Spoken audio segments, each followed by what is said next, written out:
నమస్తే. Welcome to Andhraprabha. నేను రఘునందన్. ఇరాన్‌లో పరిస్థితి చాలా దారుణంగా ఉంది. ప్రస్తుతం ఇప్పుడు మనం వీడియో చేస్తున్న సమయానికి 540కి పైగా మంది చనిపోయారు. అక్కడ హ్యూమన్ రైట్స్ గ్రూప్స్ చెప్తూ ఉన్న నంబర్ ఇది. 10,000కు పైగా అందరిని తీసి జైల్లో దోశారు. తర్వాత ఈ దెబ్బలు తగిన వాళ్ళతోటి పరిస్థితి విషమంగా ఉన్న వాళ్ళతోటి అక్కడ హాస్పిటల్స్ నిండిపోయాయి. దాదాపు 500కు పైగా చోట్ల ఈ గొడవలు జరుగుతున్నాయి. 31 ప్రావిన్సులలో దాదాపు 200 అంటే దాదాపు 186 సిటీలలో పూర్తిగా గొడవలు జరుగుతున్నాయి, ప్రొటెస్టులు జరుగుతున్నాయి. పోలీసులు కూడా వాళ్ళు రివర్స్‌గా ఈ ప్రయోగాలు చేస్తున్నారు. వాటర్ క్యాన్ ప్రయోగాల్లాగా ఇట్లాంటి ప్రయోగాలన్నీ కూడా చేస్తున్నారు. బుల్లెట్ల ప్రయోగాలు చేస్తూ ఉన్నారు. అందులో ఒక ఫ్యాషన్ స్టూడెంట్ ఒక అమ్మాయి చనిపోవడం జరిగింది. మరొక అమ్మాయి తాను తాగే సిగరెట్ తోటి అంటే అక్కడ సుప్రీం లీడర్ ఖమేనీ యొక్క ఫోటోని తీసుకొని దానికి మంట పెట్టి సిగరెట్ కాల్చుకుంటుంది. సో ఆవిడ్ని ఒక ఛానల్ అడిగినప్పుడు ఆవిడ ఏం చెప్తుందంటే, ఈయన సుప్రీం లీడర్ కాదు, మీరు సుప్రీం లీడర్ అనకండి, నేను ఒప్పుకోను. ఈయన ఒక డిక్టేటర్ లీడర్ అని చెప్పండి. ఎందుకంటే మా మీద తన రూల్స్ రెగ్యులేషన్స్ అన్ని రుద్ది మమ్మల్ని ఇబ్బంది పెడుతూ ఉన్నాడు. మాకు అసలు ఇతని నుంచి విముక్తి కావాలి, ఫ్రీడమ్ కావాలి, మహిళలకు ఫ్రీడమ్ కావాలి. మరి సిగరెట్ తాగుతున్నావు కదా నువ్వు పబ్లిక్ ప్లేస్లో అని వాళ్ళు అడిగిన క్రమంలో, సో మాకు ఫ్రీడమ్ ఉంటుందండి, ఆ ఫ్రీడమ్ కావాలి మాకు, అంతే తప్ప మేము ఇక్కడ ఎవరిని ఇబ్బంది పెట్టడానికి రాలేదు, మేము ఇబ్బంది పడుతున్నామని చెప్పడానికి వచ్చాము అనేది ఆవిడ చెప్తున్న మాట. సో ఆవిడొక్కతే కాదు, దాదాపు వేల మంది. పోనీ ఇది జెన్జీ ఉద్యమమా ఇరాన్లో గనక, సపోజ్ బంగ్లాదేశ్ నేపాల్లో గనక వచ్చినట్లు అని అనుకుంటే కూడా పొరపాటే.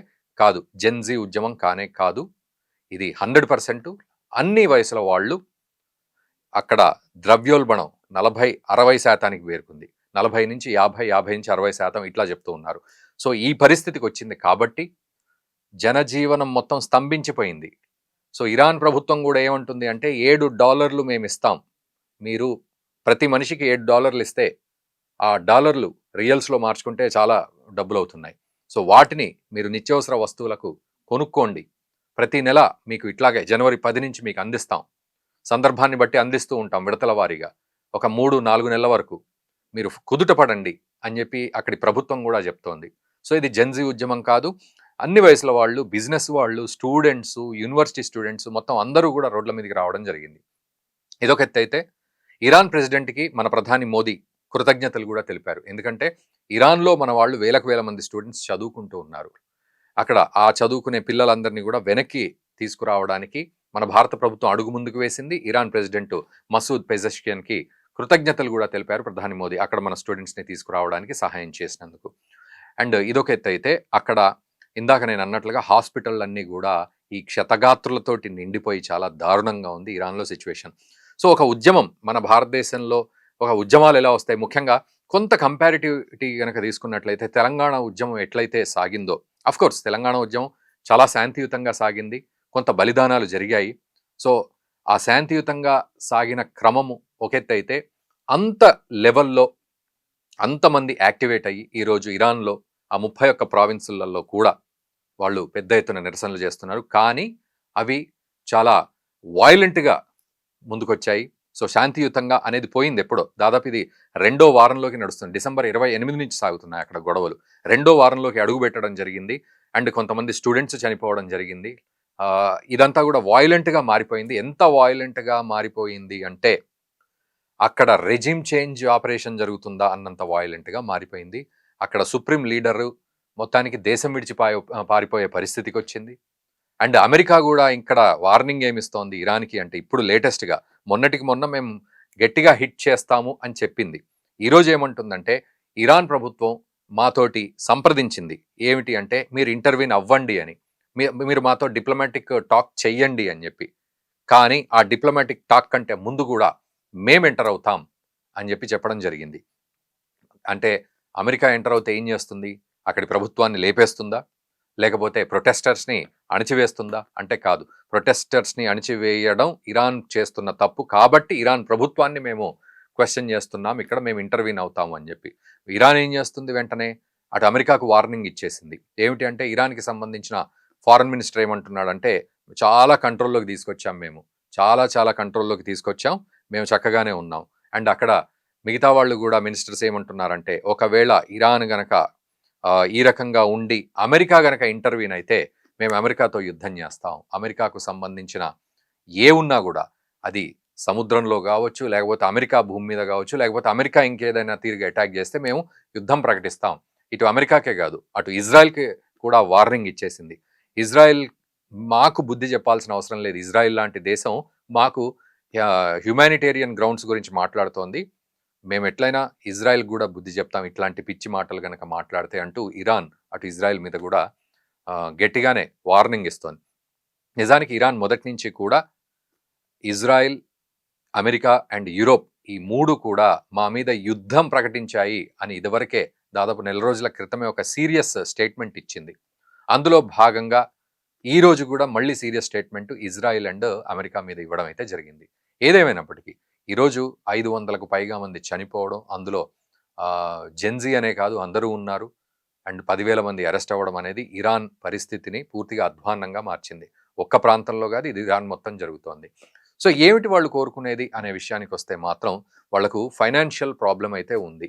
ఈ ద్రవ్యోల్బణం అంటే ఇన్ఫ్లేషన్ కారణాలు, ఈ 40 to 60% అని ఇప్పుడు చెప్తున్న ద్రవ్యోల్బణం విషయంలో పూర్తిగా అడుగంటిపోయింది వాళ్ళ ఫైనాన్షియల్ స్టేటస్. ఇక పొలిటికల్గా కూడా అక్కడ చాలా ఇబ్బందికరంగా మారింది సిచ్యువేషన్. ఆయతొల్లా అలీ ఖమేనీని ఏ రోజైనా మొత్తానికి దించిపడేయాలి అనే ఉద్దేశంతో వాళ్ళు ఉన్నారు. ఒక రకంగా చెప్పాలంటే ఇది. ఇంకా సోషల్ విషయానికి వస్తే సోషల్ రెవల్యూషన్ కూడా జరుగుతోందని చెప్పాలి. ఎందుకంటే మనం ఇదివరకు వీడియోలో కూడా మాట్లాడుకున్నాం. 1979 కంటే ముందు అక్కడ మహిళలకు చాలా స్వతంత్రం ఉండింది. అక్కడ వాళ్ళ డ్రెస్సింగ్ స్టైల్ కావచ్చు, లైఫ్ స్టైల్ కావచ్చు చాలా మోడర్నైజ్డ్గా ఉండింది. ఆ తర్వాత 1979 ఈ ఖమైనీ వాళ్ళంతా వచ్చిన తర్వాత వాళ్ళ యొక్క స్ట్రిక్ట్ రూల్స్ని అప్లై చేయడం వల్ల, ముఖ్యంగా ఇరాన్లో మొరాలిటీ పోలీస్ ఉంటుంది అక్కడ. సో మన దగ్గర చట్ట ప్రకారం ఉండే ఈ ఐపీసీ సెక్షన్ పోలీస్ ఇలా కాకుండా అక్కడ మొరాలిటీ పోలీస్ కూడా ఉంటుంది. అంటే మోరల్గా వీళ్ళు మెయింటైన్ చేస్తున్నారా లేదా అని. సో అది కూడా వాళ్ళని తీవ్రంగా ఇబ్బంది పెట్టే పరిస్థితికి వచ్చేసింది. సో ఇదంతా కూడా ఒక రెజిమ్ చేంజ్కు తీసుకెళ్లే అవకాశం కనపడుతోంది. రిలీజియన్ చేంజ్కి కూడా ఇక్కడ రెజిమ్ చేంజ్ అంటే ఖమైనీ లాంటి వాళ్ళు పారిపోవాలి, మళ్ళీ కొత్త ప్రభుత్వం అమెరికాకు అనుకూలంగా ఉండే ప్రభుత్వం రావాలి అనేది రెజిమ్ చేంజ్. ఇక రిలీజియస్ చేంజ్ కోసం పారాడిగమ్ షిఫ్ట్ కావాలి అంటే మాత్రం ఈరోజు ఇరానియన్స్ ఎవరైతే ముస్లింలుగా ఉన్నారో వాళ్ళు మళ్ళీ పార్సీలుగా మారి వారి యొక్క స్వతంత్రతను, పార్సీలు చాలా స్వతంత్రంగా ఉండేవాళ్ళు, ఆ స్వతంత్రతను తీసుకురావాలి అనే ఉద్దేశంతో వీళ్ళు కొట్లాడుతూ ఉన్నారు. మరి ఏం జరుగుతుంది అనేది మాత్రం ఇంకా తెలియట్లేదు. సో రెండో వారం కూడా కొనసాగుతుంది. అయితే 2022కు సంబంధించి మెహసా అమీనీ అనే ఆ అమ్మాయి హిజాబ్ నేను సరిగ్గా తొడుక్కోకపోవడం, అంటే తాను సరిగ్గా తొడుక్కోకపోవడం వల్ల తనని పోలీసులు కస్టడీలోకి తీసుకొని తనని చిత్రహింసలు పెట్టారు మెహసా అమీనీని. ఆ తర్వాత ఆవిడ కోమాలోకి పోయింది, ఆ తర్వాత చనిపోయింది. సో ఆ రోజు జరిగిన విషయాన్ని ఎవ్వరూ మర్చిపోలేదు. ఈరోజు ఇంకో ఫ్యాషన్ స్టూడెంట్ కూడా చనిపోయింది. ఇందాక నేను అన్నట్టు ఒక సిగరెట్ ముట్టించుకొని ఆ అమ్మాయి అలీ ఖమేనీ ఫోటోను మంట పెడుతూ మీడియాకి ఎక్కింది. సో వాళ్ళు కంప్లీట్గా ఒక చేంజ్ ఓవర్ అయితే కోరుకుంటున్నారు. వాళ్ళ మీద పడుతున్న ఆ యొక్క అతి ఛాందసవాదం ఏదైతే ఉందో దాన్ని తట్టుకోలేకపోతున్నారు. ఈరోజు వాళ్ళు అందులోంచి బయటికి రావాలని పూర్తిగా ఇరాన్ అంతా తగలబడుతున్న పరిస్థితికి వస్తుంది. అంటే మనం ఇక్కడ ఒకటి అర్థం చేసుకోవాలి. పొద్దున కూడా ఒక వీడియో మనం చేసాం, పాకిస్తాన్ డ్రోన్లు మన భారత్లోకి ఎంటర్ అయ్యాయని. మరోవైపు మసూద్ అజర్ మన భారత్ మీద వేల మందిని ప్రయోగించి సుసైడ్ బాంబర్లుగా అటాక్ చేస్తాము, వాళ్ళంతా వెయిట్ చేస్తున్నారు, అక్కడ సుసైడ్ బాంబర్లుగా మారి అల్లా దగ్గరికి పోవాలి అని చెప్పి వాళ్ళు లైన్లో వెయిట్ చేస్తున్నారు, అల్లా ఎప్పుడు ఛాన్స్ ఇస్తాడా అని వెయిట్ చేస్తున్నారు అని చెప్పి. సో ఒక ఎక్స్ట్రీమిజం గురించి కనుక మనం మాట్లాడినట్లయితే ఎక్కడా కూడా ఎక్స్ట్రీమిజం పనికిరాదు. అవునా కాదా మీరు చెప్పండి. ఎందుకంటే ఎక్స్ట్రీమిజం అనేది వచ్చేసరికి ఈ న్యూట్రాలిటీ నుంచి దూరంగా వెళ్ళిపోవడం వల్ల మత ఛాందసం ఏదైతే ఉందో, ఈరోజు ప్రపంచ పటంలో మీరు ఏ దేశంలో చూసినా కూడా ఇలాంటి మత ఛాందసం వల్లనే ఆ దేశం భ్రష్టుపట్టిపోయిన పరిస్థితులు కనబడుతున్నాయి. ఈరోజు ప్రత్యక్ష ఉదాహరణగా ఇరాన్ని కూడా మనం చూడొచ్చు. సొంత దేశంలోనే సొంత ప్రజలే ఈరోజు ఇట్లా తిరుగుబాటు అవుతున్నారంటే ఆ ఎక్స్ట్రీమిజము, ఆ మత ఛాందసం అనేది ఎక్కడా పనికి రావట్లేదు. అది ఇరాన్లో కూడా పనికి రావట్లేదు. సో నిజానికి ఈరోజు ఇరాన్ న్యూక్లియర్ దేశం అని చెప్పుకోకపోయినప్పటికీ, ఆ లిస్టులో లేకపోయినప్పటికీ కూడా ఇరాన్ వారానికి ఒక న్యూక్లియర్ బాంబు తయారు చేయగల సత్తా ఆ దేశానికి ఉంది. ఈ రకంగా చూసుకున్నట్లయితే ఒకవేళ అమెరికా కానీ ఇజ్రాయెల్ కానీ, ఇప్పటికే ప్రధాని మోదీ కూడా ఖండించారు అక్కడ పరిస్థితుల్ని, మీరు చాలా జాగ్రత్తగా మెయింటైన్ చేయండి అక్కడ శాంతిని అని చెప్పి సందేశాన్ని అందించారు. ఇమాన్యుయల్ మ్యాక్రోన్ ఫ్రాన్స్ అధ్యక్షుడు, ఆయన కూడా మీరు సహనం పాటించండి, మళ్ళీ పూర్వస్థితులు రావాలి అని ఆయన చెప్పాడు. ఇజ్రాయెల్ కూడా మానవత్వం గురించి మాట్లాడుతుంటే ఇరాన్ దాన్ని తిట్టిపోసింది ఇజ్రాయెల్ని. బట్ ఏదేమైనా ఈరోజు ఇరాన్ న్యూక్లియర్ దేశం కాకపోయినప్పటికీ ఒకవేళ తానన్నట్లుగా Israel and America and Europe దేశాలు గనక పూర్తిగా అదుపు తప్పినట్టు మాట్లాడినా, లేకపోతే ఇరాన్ మీద ఇంకేమైనా ప్రేలాపనలు చేసినా కూడా తట్టుకునే పరిస్థితి ఈరోజు ఇరాన్ ప్రభుత్వానికైతే లేదు. సో ఇక్కడ అంటే ఎట్లా ఉంది అంటే ఒక ఓపెనింగ్ 2026 అణుయుద్ధానికి, ప్రపంచ వినాశనానికి ఓపెనింగ్ అని బాబా వాంగా చెప్పింది అని మనం ఇదివరకు ఇంకొక వీడియోలో కూడా మాట్లాడుకున్నాం. సో ఆ రకంగా గనక చూసినట్లయితే సోషల్ మీడియాలో మీరు చూస్తున్నారు 2026 gateway for the downfall of the ఈ ఎర్త్ అన్నట్టుగా ఆవిడ మాట్లాడింది అని వింటూ ఉన్నాం. సో నిజంగా చెప్పాలంటే 2025 డిసెంబర్లోనే ఇరాన్ స్ట్రాంగ్ వార్నింగ్ ఇచ్చింది అమెరికాకు ఉన్ను ఇజ్రాయెల్కి, యుద్ధంతో మొదలు పెడతాం కొత్త సంవత్సరం అని. సో సిచ్యువేషన్స్ కూడా అట్లాగే మౌల్డ్ అవుతూ ఉన్నాయి. సో ఈరోజు ఏమి అదుపు తప్పినా కూడా ఇరాన్లో అది ఇరాన్కి మాత్రమే కాదు, అటు అమెరికాకు ఇటు ఇజ్రాయెల్ కూడా ప్రమాదకారిగా మారుతుంది. సో ఒకవేళ అలా ప్రమాదకారిగా కనుక మారినట్లయితే ఇరాన్ దగ్గర అఫీషియల్గా అణుదేశం కాకపోయినా అనఫీషియల్గా వారానికి ఓ బాంబు తయారు చేసే శక్తి తనకుంది. ఎనర్జీ కోసం అని చెప్పి చెప్పుకుంటూ తయారు చేస్తున్నప్పటికీ కూడా. కానీ ఎక్కడ ఎవరు అదుపు తప్పినా, ఏ స్ట్రాటజీ, ఏ పాలసీ అదుపు తప్పినా కూడా ఇదంతా కూడా ప్రపంచ వినాశనానికి స్లిప్ అయ్యే అవకాశాలు ఎక్కువగా కనపడుతున్నాయి. సో ఇది కేవలం ఒక హిజాబ్ విషయమే కాదు, లేకపోతే ఒక మతం విషయమే కాదు, ఇది పూర్తిగా ప్రపంచ వినాశనానికి దారితీసే అవకాశాలు కూడా ఉన్నాయి అనేది కొంతమంది చుట్టూ విశ్లేషకులు అయితే చెప్తున్నారు. బట్ ఏదేమైనా ఇరాన్లో సమస్యలు సద్దుమణగాలని కోరుకుందాం, ఏదైనా శాంతియుతంగా జరగాలని కోరుకుందాం.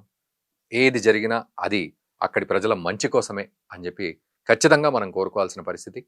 మరోవైపు ఇజ్రాయిల్ లాంటి దేశం, అమెరికా లాంటి దేశం కూడా చాలా జాగ్రత్తగా గమనిస్తూ ఖచ్చితమైన అడుగులు ఇరాన్ సంరక్షణ కోసం చేయాలి. ఒకవేళ ఇజ్రాయెల్ కనుక ఇన్వాల్వ్ అవ్వాలి అనుకుంటే అది ఇరాన్ సంరక్షణ కోసమే కావచ్చు, లేదా ఇన్వాల్వ్ అవ్వొద్దు, మనకెందుకు ఆ దేశంతో కూడా. ఎందుకంటే ఇదివరకు ఇరాన్ అండ్ ఇజ్రాయెల్ అమెరికాకి మంచి మిత్రదేశాలుగా ఉండేవి, అన్నీ కూడా మిత్రదేశాలుగా ఉండేవి. కానీ ఈరోజు కొన్ని విషయాల వల్ల సపరేట్ అయిపోయారు. బట్ ఏదేమైనా యుద్ధం రావాలని మాత్రం ఎక్కడ మనం కోరుకోవద్దు, ప్రజలు మంచిగా ఉండాలని కోరుకుందాం. అవునా కాదా మీరు కామెంట్ చేయండి. మీరు ఎటువంటి కామెంట్ చేసినా కూడా ఖచ్చితంగా దాన్ని యాక్సెప్ట్ చేయడం జరుగుతుంది. అండ్ ఈ వీడియోని మీ మిత్రులకు కూడా షేర్ చేయండి. Thank you very much.